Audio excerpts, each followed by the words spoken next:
বন্ধুরা, যারা ইউটিউব থেকে টাকা ইনকাম করতেছেন, আজকে ভিডিওটা তাদের জন্য। আজকে দেখাবো কিভাবে আপনি ইউটিউবের ভিডিও ইউটিউব আপলোড করে টাকা ইনকাম করবেন। ইউটিউবের ভিডিও ইউটিউব আপলোড করবেন, তারপর আপনার ভিডিওতে কোনো স্ট্রাইক আসবে না, কোনো কপিরাইট ক্লেম আসবে না। তো কিভাবে এটা করবেন আজকে ভিডিওতে আমি তাই দেখাবো।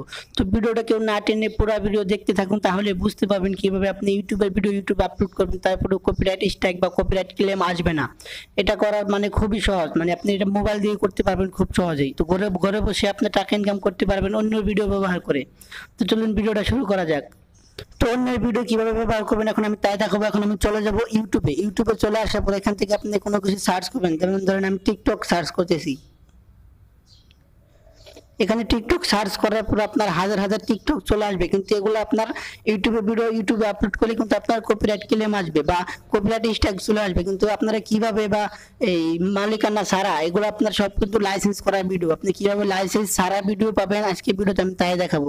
তো এখানে আপনি যেটা মানে যেই বিষয়ে ভিডিও আপলোড করবেন ইউটিউবে থেকে, বা আপনি ইউটিউব থেকে যে ভিডিওটা ডাউনলোড করে আবার আপলোড করবেন সেই ভিডিওটা কোথায় পাবেন এখন আমি তাই দেখাবো। তার জন্য এখান থেকে চলে যাবেন উপরে এই থ্রি ডট বারে, এই থ্রি ডট মিনিটে ক্লিক করার পর এখান থেকে আপনার এই যেখানে দুইটা অপশন, আপনার এখান থেকে ফিল্টারে ক্লিক করে দেবেন। এই ফিল্টারে ক্লিক করে দেওয়ার পর এখান থেকে আপনার এই ক্রিয়েটিভ কমন্স এটার উপর ক্লিক করে দিবেন। এটার উপর ক্লিক করার পর এখান থেকে আপনারা অ্যাপ্লাই করে দিবেন।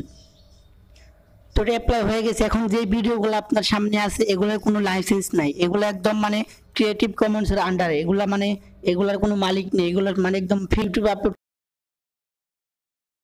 এখন আপনি ইউজ করতে পারবেন, ব্যবহার করতে পারবেন, কিন্তু আবার এখান থেকে ডাউনলোড দিয়ে আবার আপলোড করা যাবে না সাথে সাথে। এখান থেকে একটা ভিডিও ডাউনলোড দিয়ে সেই ভিডিওটি কিছু এডিট করলেন, হালকা পাতলা এডিট করলেন বা কালার চেঞ্জ করলেন, কিছু একটু মডিফাই করে হালকা মডিফাই করে পরে আবার ইউটিউবে আপলোড করলে তাহলে আপনার কোনো সমস্যা হবে না। তো আমি আবার দেখাবো এটা আপনি কিভাবে করবেন। এখানে যে বিষয়ে আপনি কোনো ভিডিও সার্চ দিবেন, আপনি যে বিষয়ে কোনো ভিডিও সার্চ করবেন এখান থেকে সার্চ করার পর আপনার এখান থেকে চলে যাবেন এই থ্রি ডটে যাওয়ার পর এখান থেকে ফিল্টারে ক্লিক করে দিবেন। ফিল্টারে ক্লিক করার পরে এখান থেকে ক্রিয়েটিভ কমন্স এটার উপর ক্লিক করে দিবেন। এটার উপর ক্লিক করে দেওয়ার পর আপনার এখান থেকে অ্যাপ্লাই ক্লিক করবেন। অ্যাপ্লাই ক্লিক করার পর আপনাদের সামনে যে ভিডিওগুলো আসবে, যে টিকটকগুলো আসবে, এই টিকটকগুলো আপনি আবার ব্যবহার করতে পারবেন।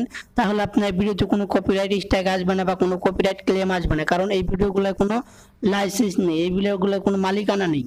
তো আপনি চাইলে কিন্তু সব ভিডিও সব জায়গাতে ইউটিউব থেকে ডাউনলোড দিয়ে আবার ইউটিউবে আপলোড করতে পারবেন না। যেগুলো লাইসেন্স করা নেই, যেগুলো ইউটিউবের ক্রিয়েটিভ আন্ডার আছে সেই ভিডিওগুলো আপনি ডাউনলোড দিতে পারবেন। দেখুন আমার যে ভিডিওগুলো আছে, আমার ইউটিউব চ্যানেলে যে ভিডিওগুলো সেই ভিডিওগুলো কিন্তু লাইসেন্স করা আছে, একদম লাইসেন্স চ্যানেলটা আছে, সেই চ্যানেলে কিন্তু আমার এখানে ইউটিউবের লাইসেন্স এই দেখুন আমার এখানে দেওয়া আছে। এটা মানে এটার মালিক শুধু আমি, এই ভিডিও কেউ আপলোড করতে পারবো না। এখান থেকে আবার যে ক্রিয়েটিভ কমন্সের আন্ডার দিয়ে দিই তাহলে এখানে দুটো অপশন, এখান থেকে যদি ক্রিয়েটিভ কমন্সের আন্ডারে দিয়ে দেয় তাহলে আমার ভিডিও সবাই ব্যবহার করতে পারবে, কিন্তু আমার এখানে দেওয়া আছে স্ট্যান্ডার্ড ইউটিউব লাইসেন্স।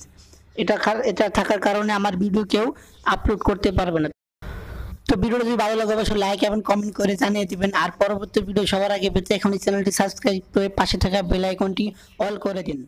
ধন্যবাদ।